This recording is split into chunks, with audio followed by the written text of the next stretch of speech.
저는 오늘 사도행전 17장 16절에서 31절 말씀 중심으로 해서 우상의 짙은 안개를 걷어내라 하는 제목으로 하나님 말씀을 증거하겠습니다. 바울이 아덴 지방에 도착했을 때 느꼈던 그 마음, 감정이 오늘 본문의 16절에 바울이 아덴에서 저희를, 즉 선교 일행이죠, 여기 실라와 디모데를 기다리다가 온 성에 우상이 가득한 것을 보고 마음에 분하여 그랬습니다.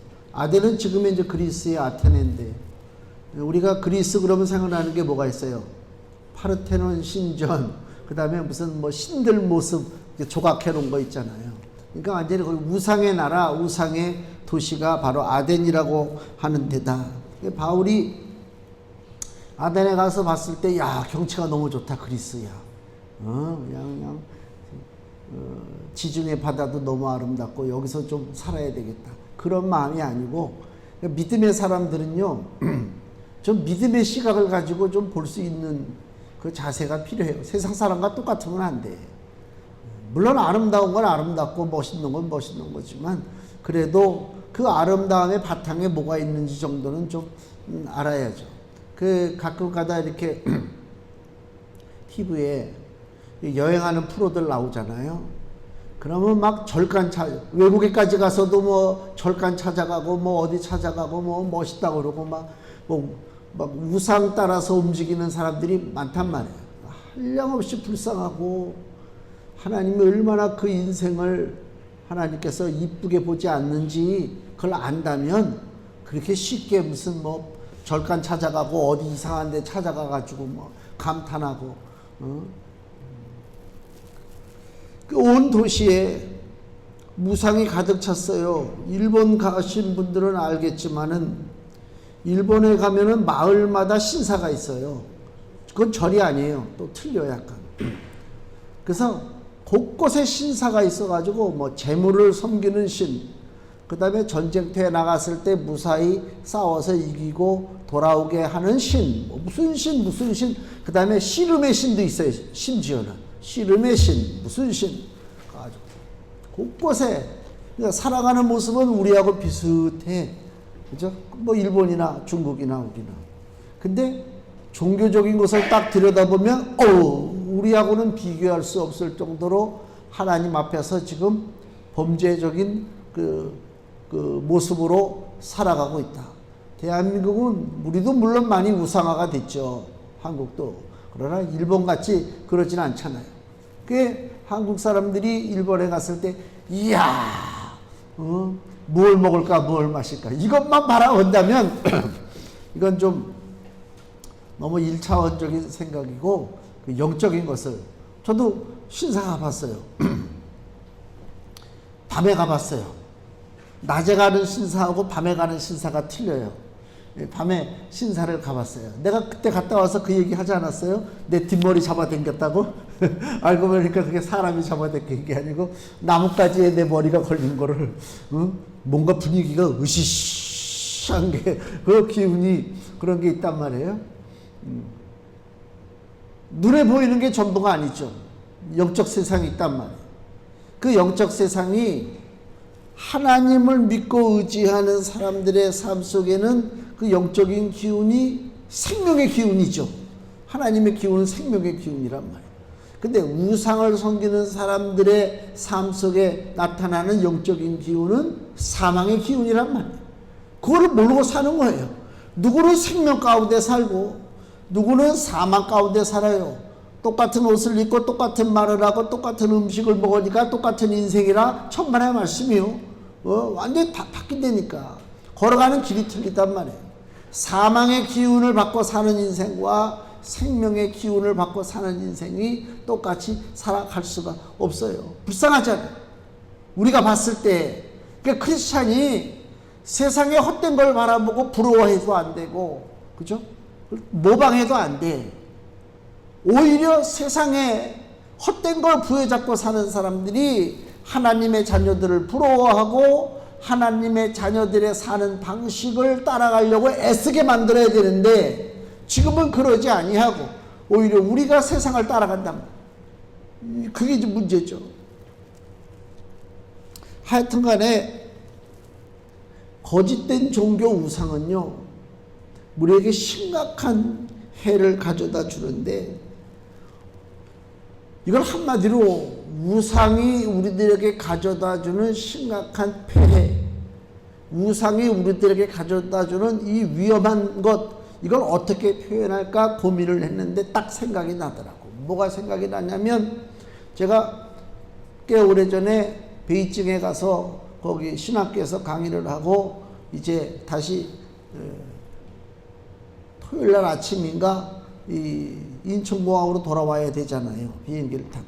그래서 북방항공인가 무슨 뭐 그 항공을 타고 이제 떠나기만 공항에서 기다리는 거예요. 1시간 한 30-40분이면 인천공항 가니까.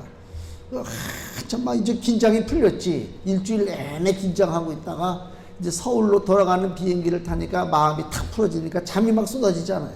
잠을 시커니 마시고, 지금쯤 여기가 어딘가, 이제 인천공항 거진 다 올 것 같은데. 그리고 깼어요. 아직도 베이징 공항이야. 어떻게 된 거야? 나중에 알고 보니까 여기 인천공항 쪽에 안개가 너무 껴가지고 그게 서로 공유가 되니까 베이징에서 비행기가 안 뜨는 거예요. 왜? 떠봐야 내려갈 수가 없잖아. 거기가 거치고 착륙이 가능하다라고 하는 판단이 섰을 때 비행기가 뜨는 거거든요. 더 무서운 것은 우리는 떠나기도 전에 알았으니까 차라리 안 떠났지. 떠났어. 내려가려고 하다 보니까 안개가 쫙 꼈다고요. 그 안개 비행기 못 내린단 말이에요. 아무리 최신식 기술이 있다고 해도. 그럼 어떡할 것이냐 말이에요. 한 바퀴 돌고 두 바퀴 돌고 안 되면 딴 데 가서 내리든가. 사고 나는 경우도 있어요. 제가 그걸 겪었잖아요. 김포공항에서 저 중국 갔다가 김포공항으로 한번 온 적도 있었는데, 야, 다 왔다 이제. 비행기가 내려가는 게 보이잖아요. 쭉 내려가는데 내려가다가 기우뚱 하더니 다시 올라가. 그때부터 사람들이 속에 거기서 승객들이 막 아이고 막 이러고 애를 울지, 막 난리가 아니지. 이게 내려갔다가 다시 올라오려니까 힘들잖아. 출렁출렁 막. 웬만해서는 난 비행기 멀미 안 하는데 2번 비행기 멀미했어요. 한번 사할린 갈 때 소련 비행기 타고 가다가 한번 멀미했어요. 얼마나 비행기가 흔들려대네. 2번째 김포공항 올 때 안개 때문에 내리질 못해가지고 올라갔다 내려갔다 그때 기도하는 거야. 하나님 제발 이번 한 번만 나 좀 내리게 해주세요. 얼마나 간절하게. 결국은 내렸다만 정신이 없어. 내려서도 막 내가 지금 이게 사람들은 박수치고 막 그러잖아요.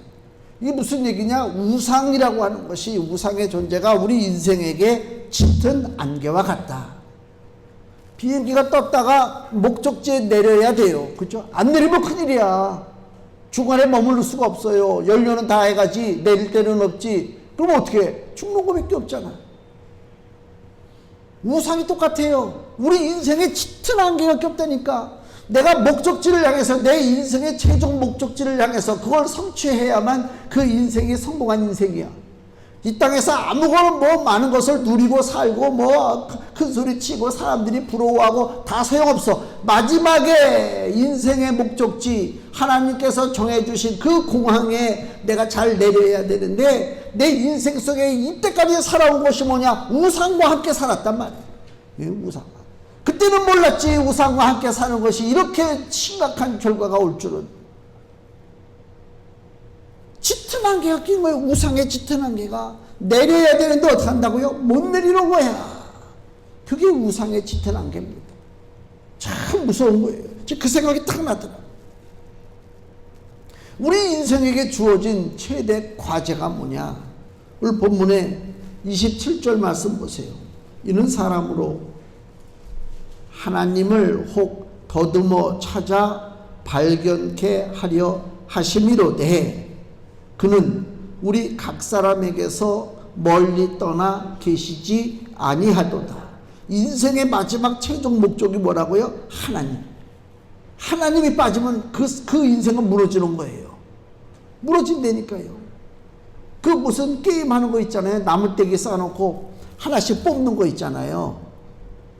젠가라고 하나, 그거 있잖아요. 이렇게 나무 토막을 막 서로 싼 다음에 내가 하나 뽑고 제가 하나 뽑고 마지막에 내가 딱 뽑았는데 와르르 무너지면은 게임에서 지는 거잖아요. 똑같은 거예요. 근데 사람들이 보통 뽑을 때 가장 안전한 부분, 구석자기에 있는 거, 그죠? 이 가운데 중심부를 건드리지 않으려고 애를 많이 쓰잖아요.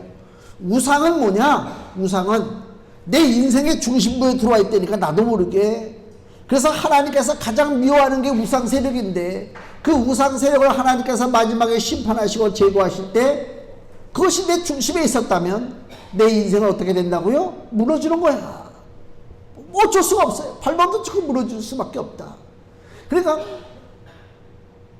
가끔 뉴스 보면 뭐 요새 저기 의사들, 초등학생 애들부터 의사 시킨다고 의대반이 있대요. 초등학생 의대반, 초등학생 애들도 의대반에 집어넣어서 의사 시키고 뭐하고 막 그런다고 그래요. 우리나라 사람들이 극성이잖아요. 나는 그거 아주 부정적으로 아주 그냥 그 못된 행동이라고 봐요. 자식은 투자의 대상이 아니다. 투자의 대상, 다 자기에게 주어진 인생이 있어요. 옛날에 개천에서 용 난다고 그랬어요. 왜 개천에서 용이 나는 줄 아세요? 누가 손 안 대요. 다 자기 그릇이 있어요.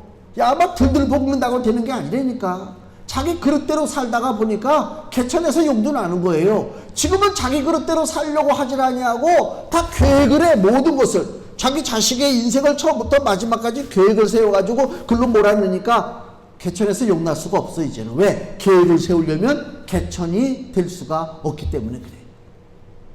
심각한 문제예요. 왜 이렇게 바보짓을 하고 살지? 응? 인생은요 재밌게 살아야 돼요. 야, 또 이렇게 얘기하면 참, 행복하게 살아야 돼요. 기쁘게 살아야 돼요. 무거운 짐 지면 안 돼요. 하나님이 원하시는 게 그거예요. 그 가장 기쁘고 행복하게 사는 그 중심에 누가 계시느냐? 우리 하나님이 계신 줄로 믿습니다. 하나님은 우리를 몰아치는 분이 아니요. 우리를 계획을 세워놓고 너 이렇게 돼야 돼 들들 볶는 게 아니요. 하나님은 우리를 있는 그대로, 왜? 우리를 만드신 분이 하나님이잖아요. 각 그릇이 있잖아요. 질그릇도 있고 금그릇도 있고 은그릇도 있어요. 그래서 좋은 음식, 귀한 손님들 왔을 때는 좋은 그릇에다 음식을 담아서 내요. 그죠? 식구들끼리 먹을 때는 질그릇에다 담아서 내요. 어떤 그릇이 가치 있고 어떤 그릇이 가치 없는 게 아니요. 하나님이 그릇을 만들 때는 다 쓰기 위해서 만든 거란 말이에요. 질그릇이니까 아유 저거 질그릇은 저거 비싼 금그릇에 비해서 가치가 없으니까 질그릇을 그냥 던져버리고, 그게 아니에요. 질그릇은 질그릇대로 쓰는 용도가 있다. 금그릇은 금그릇대로 쓰는 용도가 있는 거예요. 그 쓰임에 맞게 사는 것입니다. 저는 텔레비전 같은 거 볼 때 그 정치적인 거 나와서 막 떠들어대고 뭐 뉴스 나오면요 그냥 바로 돌려버려요. 아침 오늘도 식사하는데 뭐 뉴스에 YTN 뉴스에 뭐 정치 얼른 돌려버렸다. 난 그 사람들을 보면서 그 사람들의 인생 속에 과연 뭐가 있을까? 저렇게 남을 밟고 그냥 못된 짓을, 온갖 짓을 다 하고, 그리고 권력을 잡으려고 하는 그 태도, 권력을 잡으면 마치 천하를 얻은 것처럼 큰 소리 치지만 불과 몇 년만 지나면 어떻게 하면 나는 이 법망을 빠져나갈 것인가 고민하고 걱정하고, 그런 인생이란 말이에요. 그런 인생을 살기 원합니까? 그게 아니라니까. 하나님이 우리에게 원하는 인생은 그게 아니란 말이에요. 응? 우상을 섬기고 사는 삶이 우리 삶 속에 짙은 안개와 같아서 하나님을 만나지 못하게 방해하고 있다. 그래서 수많은 인생이 그 우상의 짙은 안개 때문에 바라봐야 할 하나님을 보지 못하고 멸망길로 가고 있다고 하는 사실을 바울이 알기 때문에 그 우상의 세력을 향해서 바울이 어떤 마음을 가져요? 야, 조각품 잘 만들었구나 가 아니라 분노가 생긴단 말이에요. 때려 부수고 싶은 분노가 생긴단 말이에요. 응? 설악산 가고 속리산 가고 좋은 명산 갈 때마다 산에 돌탑들이 쫙 세워져 있잖아요. 그걸 뭐 정성을 이거 정성 기울일 때가 얼마나 없으면 돌대기에다 정성을 기울여서 그래서 돌이 무너지면 네 인생이 무너지는 것인가? 그렇잖아요. 얼마나 어리석어. 그 마음 자체가 돌탑이라고 하는 것이. 안타깝다. 그런 거를 바라볼 때 크리스찬들이 마음의 분노를 느껴야 된다. 동참하면 큰일 나지. 동참도 하면 안 되지만 바라보고 웃어도 안 된단 말이에요. 바울이 가지고 있는 그 마음, 그 분노하는 마음을 가져야 되지, 그렇지 않으면 양심이 굳어진 그 상태가 된다. 그 얘기입니다. 마태복음 23장에 보면 예수님께서 예루살렘을 향해서 그 분노하시는 그 장면이 나와요. 마태복음 23장 37절. 마태복음 23장 37절에서 38절. 예루살렘아 예루살렘아 선지자들을 죽이고 내게 파송된 자들을 돌로 치는 자여, 암탉이 그 새끼를 날개 아래 모음같이 내가 네 자녀를 모으려 한 일이 몇 번이냐. 그러나 너희가 원치 아니하였도다. 그래서 결론은 보라 너희 집이 황폐하여 버림바 되리라. 예루살렘은요 완벽한 도시입니다. 하나님을 섬기기에. 지금도 사람들이, 우리나라 성도들이요, 이게 분명한 의식이 없는 사람들은 성지순례가 최종 목적이 됩니다. 성지순례가 최종 목적이 돼서는 안 돼요. 성지라고 하는 것은 있을 수가 없어요. 크리스찬에게 하나님께서 우리에게 성지를 주시지 않았단 말입니다. 그거는 불교나 저 힌두교나 회교나 눈에 보이는 뭔가를 의지하고 뭔가 흔적을 찾으려고 하는 어리석은 인생들이 성지를 찾는 거지. 우리에게는 성지가 없다. 하나님의 성지가 필요하다면 왜 성지를 순례하란 말을 안 하셨겠느냐. 대신 하나님 뭐라고요? 너희는 땅끝까지 이르러 이 복음을 전파하는 것입니다. 복음이 성지입니다. 말씀이 성지라는 얘기입니다. 그거를 놓치고 눈에 보이는 거 거기에 초점을 맞춰버리면 안 된다. 예루살렘은 완벽해요. 예루살렘에 제사제도가 있잖아요. 예루살렘에 율법이 있죠. 예루살렘에 아름다운 하나님의 성전이 있죠. 예루살렘에 제사장들 섬기는 일꾼들이 많잖아요. 그곳에 가야 하나님을 섬깁니다. 그러나 그곳에 하나님은 안 계시다 이거야. 하나님은 안 계신단 말이야. 그래서 예수님께서 그 예루살렘 성전에서 장사하는 사람들의 상을 뒤엎으면서 너희가 이 집은 만민이 기도하는 집이요 내 아버지 집인데 너희가 아버지 집을 강도의 소굴로 만들었도다. 예수님이 책망하시는 장면이 나오잖아요. 예루살렘은 흠모할 대상이 아니다 그 얘기입니다. 그 뉴스 보니까 예루살렘에서 기독교인에 대한 그 핍박, 차별이 심해졌대요. 한국 교인들은 글쎄 어느 날 동양 성도라고, 동양인이라고 그러는데 동양인들이 아마 대부분이 한국 사람들일 가능성이 많아. 십자가를 이렇게 바퀴 달린 십자가 같은 거 뭐 이런 거 있잖아요. 예수님이 고난의 길을 체험한다고 비아 돌로로산가 뭐 예수님 걸어가신 길을 십자가를 지고 이렇게 걸어가는데 거기 예루살렘에 있는 유대인들, 이스라엘 사람들이 침을 뱉는데 침을 뱉고 심지어는 와서 때리는 사람도 있대. 그런데 문제는 뭐냐? 서양 성도들은 저항을 한대. 왜 그래? 막 이러고. 근데 동양에서 온 사람들은 이게 예수님의 고난이구나. 그러고 침 맞고 간대. 이런 짓이. 아니 그렇게 십자가 지고 상대방이 침 뱉는 것도 내가 무릅쓰고 주님의 고난에 동참하고 싶고 주님이 가신 십자가의 일을 걷기 원한다면 이 땅에 와서 전도하고 선교하고 헌신하고 애쓰면 되는 거야. 괜히 거기 가가지고 십자가 짊어지고 쇼하지 말란 말이야. 그건 참 나는 어리석다고 보는 거예요. 물론 사람마다 다 보는 시각과 뭐 틀리니까 그걸 또 옹호하는 사람들도 있을지 모르겠지만 저는 그렇게 하지 말자. 예수님이 전혀 그거 기뻐하시는 일이 아니다. 하나님 말씀 붙잡고 사명 가지고 사는 것이 원칙이지. 이런 예루살렘에 모든 것이 갖춰져 있고 그러나 그곳에 하나님이 계시지 않고 인간의 헛된 욕심과 헛된 예배와 헛된 자랑과 교만이 넘칠 때에 그것을 하나님께서 버리신 것이다. 예루살렘을 버린 거예요. 그러니까 그 예루살렘을 향해서 예수님이 분노하시는 것이 너무 당연하시죠. 그러면은 분노하는 것으로 끝나면 되느냐? 그렇게 하면 안 되죠. 바울이 분노했어요. 그 아덴 사람들아, 너희들 우상이 너무 가득 찼구나. 분노했단 말이야. 분노한 것으로 끝난 것이 아니다. 그러면 바울은 무엇을 했을까? 분노해서 멈추지 않고 한 걸음 나갔어요. 먼저 알아야 될 것은 우상이 가득하면 사람의 가치가 파괴가 돼요. 종노릇해요. 종교의 종노릇한다니까. 종교는, 참 기독교는 사람에게 무거운 짐을 짊어지는 게 아닙니다. 보면은요, 신앙생활을 한다고 막 혼자서 무거운 짐 짊어지는 사람들이 있어요. 규율을 만들어요. 규율을 단체에서 이렇게 해야 되고 이렇게 해야 되고 이렇게 해야 되고. 그래가지고 이단들 특징 중에 하나가 뭔지 아세요? 영생교가 그랬나? 무릎 꿇고 예배드려.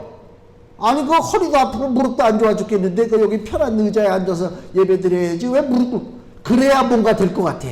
무릎 꿇고 막 법칙을 따져가면서 뭐. 이게 인간의 어리석음이다 말이에요. 그러니까 우상이라고 하는 것은, 우상 숭배는요, 사람의 가치를 우습게 여겨요. 사람한테 그 쓸데없는 헌신을 우리 절에 가면 템플스테이 하잖아요. 요새 외국 사람들도 많이 와요. 서양 사람들이 한국에 템플스테이 와가지고 마지막에 하는 게 뭔지 아세요? 300배 절하는 거 있잖아요. 땀을 뭐가 이루는 것 같아. 막 몸은 괴로운데 얼굴은 막 끝나고 나면 뭔가 이뤘다. 이루긴 뭐가 이뤄. 관절염이지. 그렇잖아. 아무것도 없다니까. 뭔가 막 몸이 학대를 당하고 막 힘들고 땀이 나고 그냥 뭐 그래야 뭐가 되는 것 같아. 저도 그랬어요. 그냥 기도하는 것보다 막 금식하고 굶어가면서 배에서 꼬르륵 소리가 나고 막 입은 말라가는데 그때 아버지 기도하면 뭔가 막 능력이 있는 것 같고 그랬단 말이에요. 마틴 루터가, 종교개혁을 한 마틴 루터가 성당 그 계단 있는 데를 무릎으로다가 올라갔다는 거 아닙니까? 무릎이 까지고 피가 나더라. 주님의 고난을 내가 받아야 되겠다. 그리고 무릎이 까지면서 그 계단을 올라갔단 말이에요. 마틴 루터가 딱 올라가면서 느낀 게 뭔지 아세요? 오직 의인은 믿음으로 사는구나. 그리고 벗어버치고 나와가지고 종교개혁 일으킨 거예요. 그러니까 우상의 특징이 뭐냐? 사람을 가치 없이 만든단 말이에요. 혹독하게 시연을 주고 훈련을 주고 그래요. 우리나라 고전 심청전 있잖아요.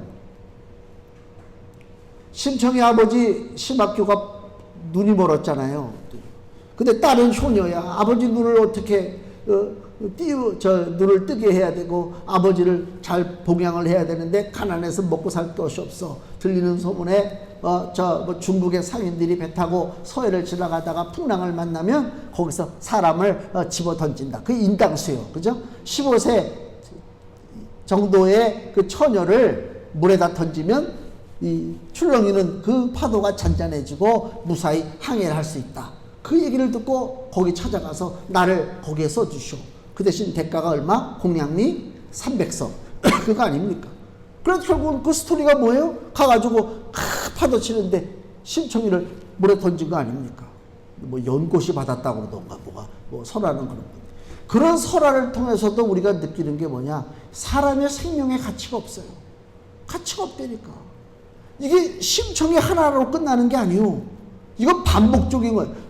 서양의 설화도 그런 거 있어요. 뱀에게, 이상한 뱀에게 굴에다가 사람을 던지는데 오늘도 던지고 또 1년 후에 그 정한 날짜가 되면 그때 또 던지고 항상 반복적이에요. 이게 우상의 특징이란 말이에요. 모든 면에.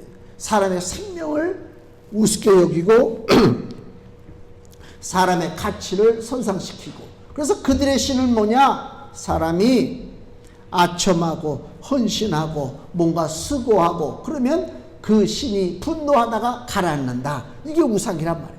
우리 하나님은 그런 분이 아니란 말이에요.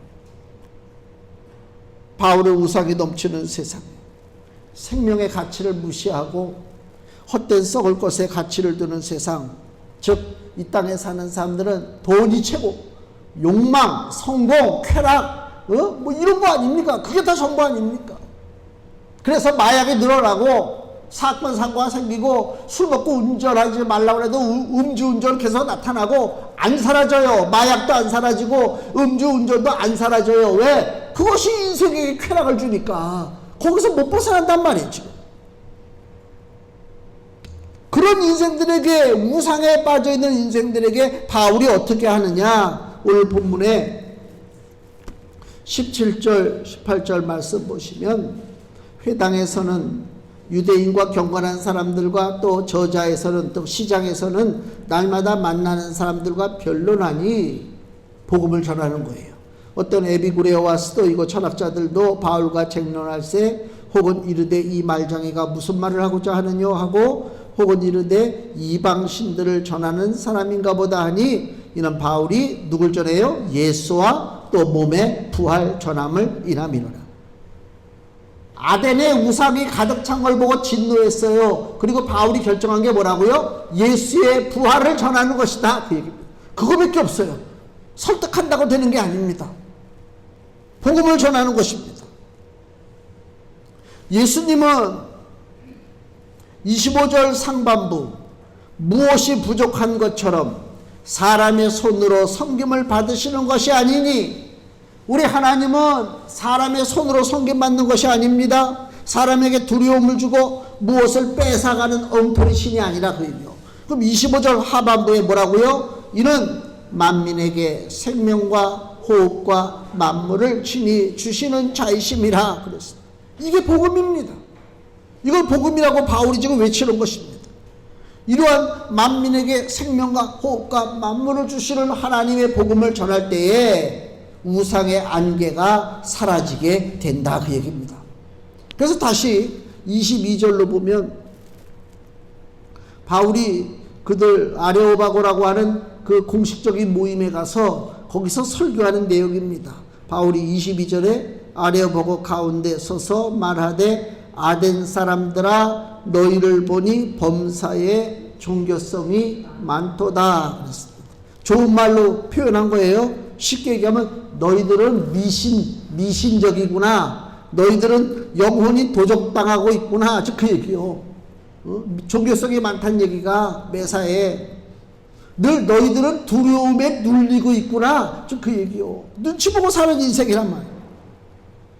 우리도, 저도 어렸을 때 국민학교 때 우리 집을 보면 그 할아버지 할머니인가 사진 갖다 이렇게 갖고 이렇게 걸어놓고 그 앞에다가 밥에다가 물 말아가지고 숟가락 꽂아놓고, 다 일본 사람들이 그렇고 중국 사람들이 지금도 그렇더라고요. 이게 자기 집에다가 뭐 이렇게 재단 만들어서 뭐 이렇게 섬기잖아요. 우리나라도 옛날에 똑같았어요. 몇십 년 전만 해도 숟가락 갖다 꽂아놓고. 왜 그래요? 안 그러면 안 좋은 일이 생길 것 같으니까 꼭 그렇게 해야 된단 말이에요.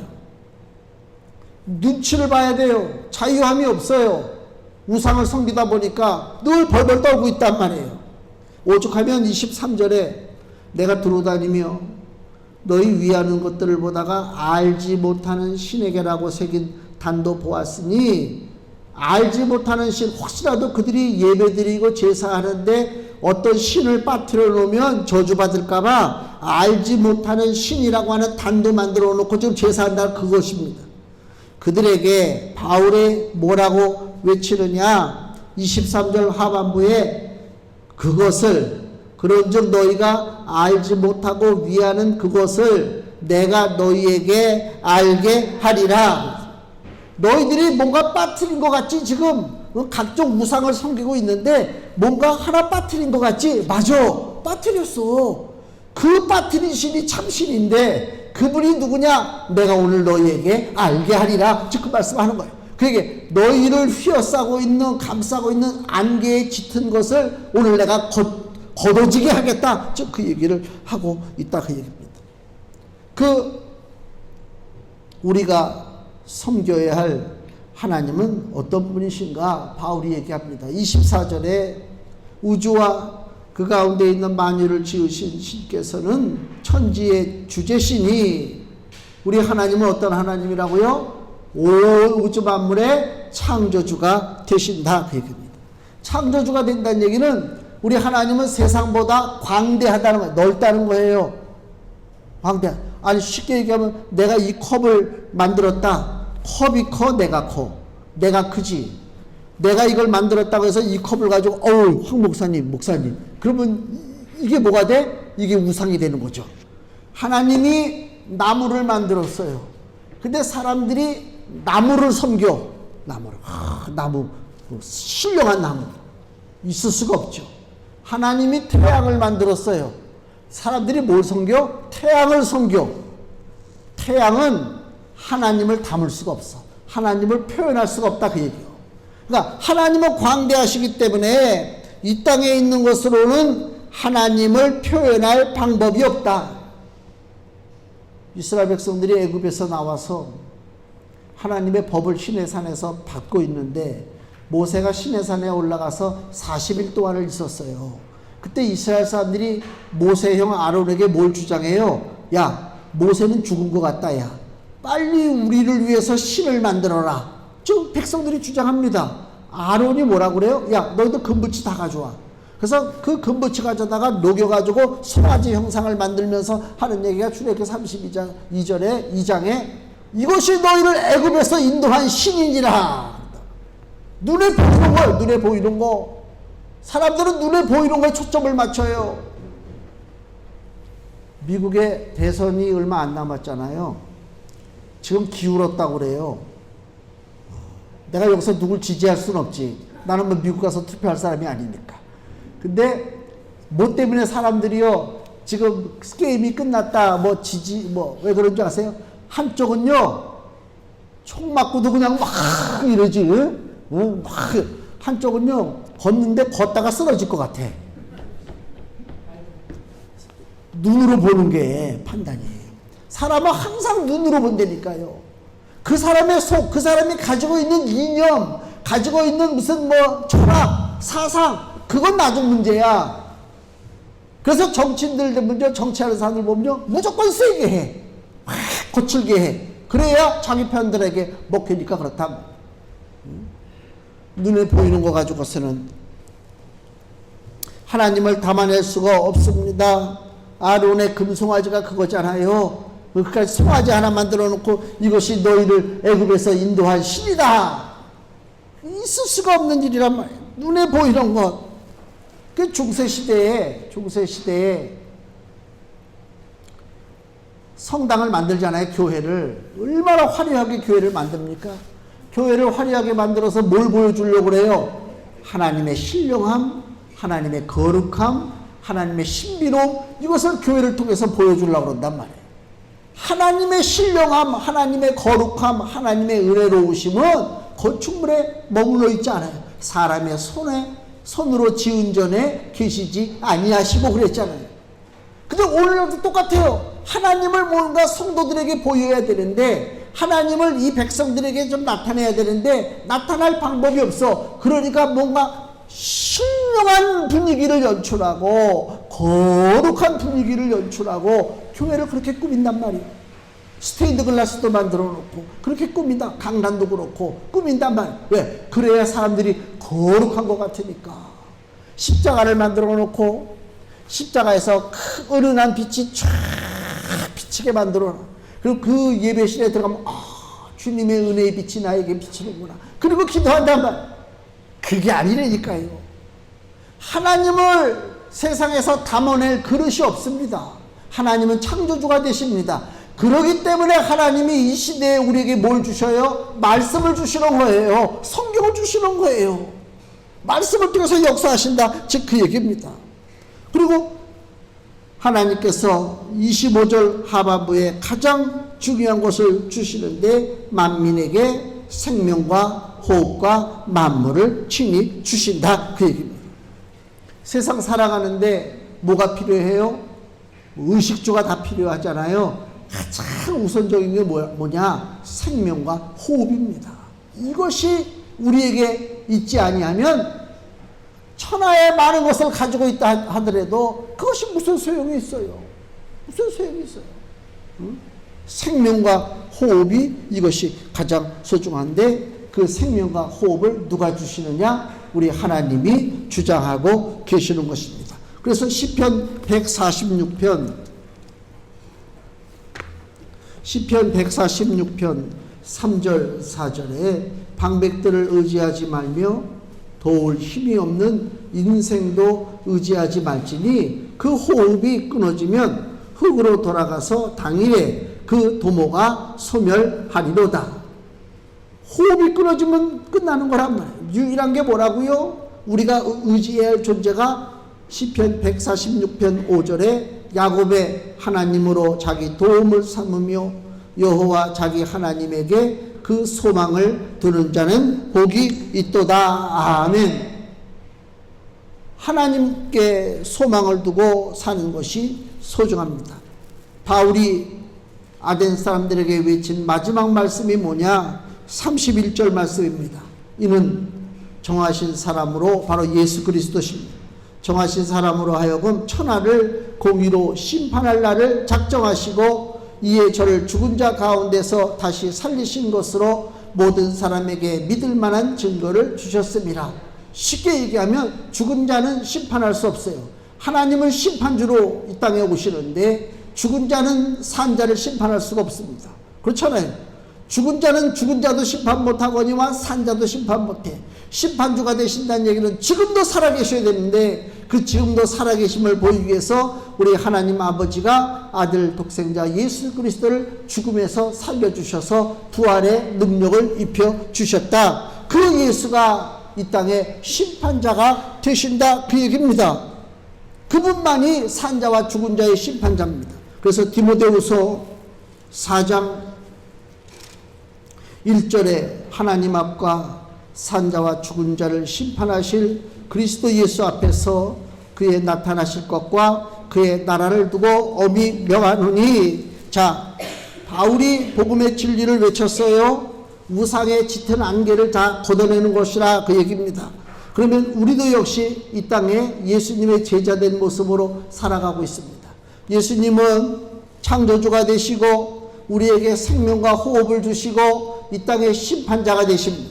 그 예수님을 알고 예수의 제자로 우리가 산다면 우리도 똑같이 바울처럼 복음의 말씀을 끌어안고 사는 것이 소중한 것입니다.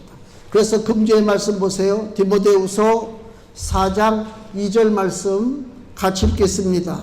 너는 말씀을 전파하라. 때를 얻든지 못 얻든지 항상 힘쓰라. 범사에 오래 참음과 가르침으로 경책하며 경계하며 권하라. 아멘. 우리가 복음을 알고 복음을 전하는 데 힘쓴다면 우리 삶 속에 혹시라도 남아있을 우상의 짙은 안개가 사라질 것이고 나와 가까운 사람들도 역시 우상의 짙은 안개 속에서 저주길로 가는 것을 우리가 저지할 수가 있습니다.